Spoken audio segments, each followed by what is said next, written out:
DSP కార్యాలయంలో DSP Gita కుమారి మాట్లాడుతూ ఇటీవల హాస్పిటల్ రోడ్డులో స్వాతి మెడికల్స్ పక్కన సందులో గంజాయి దొరికిన వైనంలో మెడికల్ షాప్ను ఖాళీ చేయించే పనిలో ఆ షాప్ పక్కన గంజాయి పెట్టి షాప్ యజమానిని ఇబ్బంది పెట్టాలనే దురుద్దేశంతో పట్టణానికి చెందిన నయీం అనే వ్యక్తి చేశాడని ఇది మా విచారణలో తేలిందని అన్నారు. ఈ గంజాయి కేసులో నయీం, హనుమంతు, గణేష్ అనే ముగ్గురిని అరెస్ట్ చేశాము. డివిజన్ పరిధిలో గంజాయి అమ్మినా, రౌడీయిజం చేసినా తాట తీస్తానని అన్నారు. ఈ సమావేశంలో టౌన్ సీఐ శేఖర్ బాబు పాల్గొన్నారు. ఈ కేసులో ప్రధాన నిందితుడు నయీం గూడూరు జనసేన పార్టీకి చెందిన వ్యక్తి అని తెలిసింది. గూడూరు ప్రజలకు మరియు మీడియా మిత్రులకు నా నమస్కారాలు. ముందుగా ఈ ప్రెస్ మీట్ పెట్టడానికి కారణమైన ముందుగా NDPS కేసు క్రైమ్ నెంబర్ 75/25 ఇది గూడూరు 1 టౌన్ PS లో రిజిస్టర్ అయ్యింది. సో దీంట్లో ఫస్ట్ ఏంటంటే A1 A2 హనుమంతు మరియు గణేష్, వీళ్ళ ఏజ్ 19 years అప్రాక్సిమేట్గా. వీళ్ళు నేటివ్ ఆఫ్ గూడూరు. వీళ్ళని అరెస్ట్ చేశారు 2 days back. And yesterday Nayeem అనే అతను ఏజ్ 36, ఇతను కూడా గూడూరు నేటివ్. సో మెయిన్గా మీ దగ్గర ఉన్న ఇన్ఫర్మేషన్ అంటే ఈ గాంజా అనేది మెడికల్ షాప్లో ఉంది అని కదా తెలిసింది. ఇది మెడికల్ షాప్లో పెట్టి చేయడానికి మెయిన్ రీజన్ ఎవరంటే నయీం అనే పర్సన్ మెయిన్ అక్యూజ్డ్ పర్సన్ అనమాట. ఆ షాప్లోనే పెట్టడానికి కారణం ఏంటంటే రాజశేఖర్ అనే అతను ఉన్నాడు కదా, మెడికల్ షాప్ ఓనర్ కాదు, మెడికల్ షాప్ రన్ చేసే అతను. ఆ షాప్ని వెకేట్ చేయాలని చెప్పి అడిగారట. లేదు, నేను ఈ షాప్ వెకేట్ చేయడానికి కొంచెం కాన్వర్సేషన్ జరిగింది. ద మెయిన్ రీజన్ ఏంటంటే ఆ యొక్క సైట్ అనేది ప్రీవియస్గా డిస్ప్యూట్లో ఉంది. అంటే అమౌంట్ అనేది ఒకటి ఇస్తున్నారు X అనే పర్సన్కి, కానీ ఆ సైట్ అనేది యాక్చువల్గా రిజిస్టర్ అయింది ఇంకొక పర్సన్ పేరు మీద ఉంది. సో ఇతను ఎవరికి ఇవ్వాలనేది క్లారిటీగా లేదు. సో ఎలాగైనా ఇతను వెకేట్ చేయించాలి ఈ షాప్ని అనే ఉద్దేశంతో ఈ నయీం ఒక ట్రాప్ వేశాడు అనమాట. అది ఎవరు ఇన్వాల్వ్ అయినారంటే మా హనుమంతుని, గణేష్ యూస్ చేసుకొని ఆ గాంజాని అక్కడ పెట్టాడు. ఇంకోటి ఏంటంటే ఆ గాంజా టోటల్ వెయిట్ 600 grams 33 ప్యాకెట్స్లో ఉందన్నమాట. ఆ 33 ప్యాకెట్స్ ఒక పాలిథిన్ బ్యాగ్లో ఉంది. అది ఎక్కడ పెట్టారంటే ఈ CVC and Swathi medical shop మధ్య చిన్న గ్యాప్ ఉంది కదా, ఆ గ్యాప్లో పెట్టి ఉన్నారు. ఈవెన్ నేను సీన్ కూడా విజిట్ చేశాను.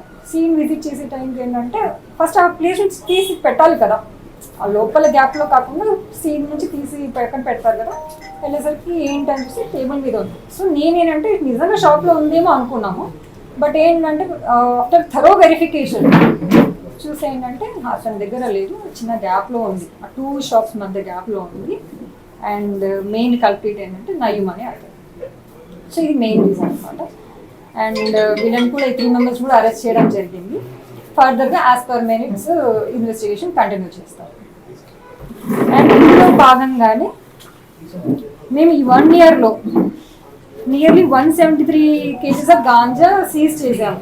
ఓకే, ఇవి 11 cases ఉన్నాయి. ఈ 11 casesలో 173 kgs ఆఫ్ గాంజా సీజ్ చేయడం జరిగింది. ఈ కేసెస్ కూడా అటు వేరే స్టేజెస్లో ఉన్నాయన్నమాట. ఒకటి అండర్ ఇన్వెస్టిగేషన్స్లో ఉంది, కొన్ని ఏమో అక్యూజ్డ్ పర్సన్ అరెస్ట్ చేసే స్టేజ్లో ఉంది, కొన్ని చోట్ల ఏంటంటే FSL రిపోర్ట్ పెండింగ్, ఇట్లా వేరే స్టేజెస్లో ఉన్నాయి. అండ్ రీసెంట్గా ఏంటంటే ఈ గాంజా అనేది కంప్లీట్గా ట్రాన్స్పోర్ట్ చేయకూడదు, కన్జ్యూమ్ చేయకూడదు, అమ్మకూడదు, ఇవి ఏవి చేయడానికి ఈగల్ అనే టీం కూడా ఉంది. అది ఎట్లా అంటే స్టేట్ వైడ్ ఉంది, డిస్ట్రిక్ట్ వైడ్, సబ్ డివిజన్, ఇట్లా చాలా వేరియస్ లెవెల్స్లో కూడా టీమ్స్ ఫామ్ చేస్తున్నారనమాట.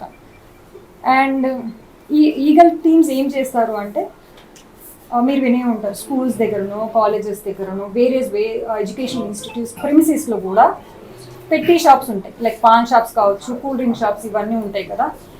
ఎక్కడే కానీ టొబాకో రిలేట్ కావచ్చు, గాంజా రిలేటెడ్ కావచ్చు, అవి ఇంకా మోడిఫైడ్ ఫార్మ్స్ కూడా కావచ్చు. ఇవి ఏవి అమ్మకూడదు, కొనకూడదు. ఒకవేళ అలా ఏదైనా ఉంటే మాత్రం చట్టరీత్యా చర్యలు తీసుకుంటాం. సో ఈ ఈగల్ టీమ్స్ హెల్ప్ తీసుకొని మేము చాలా కాలేజెస్కి, స్కూల్స్కి కూడా విజిట్ చేసాము. వాళ్ళకు కూడా అవేర్నెస్ క్రియేట్ చేశాము. ఇలా మీకు ఏదైనా సమాచారం ఉంటే కూడా ఇమీడియట్గా మాకు ఇన్ఫార్మ్ చేయమని కూడా చెప్తాను. అండ్ ఇందులో భాగంగానే డ్రగ్ హాట్స్పాట్స్ అనమాట. కొన్ని అబాండన్డ్ ప్లేసెస్లో, అంటే ఐసోలేట్ ప్లేసెస్లో కానీ, పాతబడిన బిల్డింగ్స్లో కానీ ఉంటాయి కదా, అక్కడ కూడా ఎవరన్నా తీసుకుంటున్నారు అని సమాచారం ఏదైనా ఉన్నా కూడా ఇమీడియట్గా ఇవ్వమని చెప్పాము. అవి కూడా మేము డ్రోన్ సర్వేలెన్స్ ద్వారా కూడా ఐడెంటిఫై చేసాము. ఎక్కడ ఏంటి తీసుకున్నారు ఈ మత్తు పదార్థాలు ఏంటని కూడా ఐడెంటిఫై చేసాము. బట్ ఏంటంటే ఆ మెటీరియల్స్ కానీ లేకపోతే ఆ ప్రోడక్ట్స్ మాకు అవైలబుల్గా అంటే రెడ్ హ్యాండెడ్గా దొరకడం లేదు. మాకు సమాచారం ఉంది ఎవరు తీసుకున్నారు ఏంటి అనేది వరకు,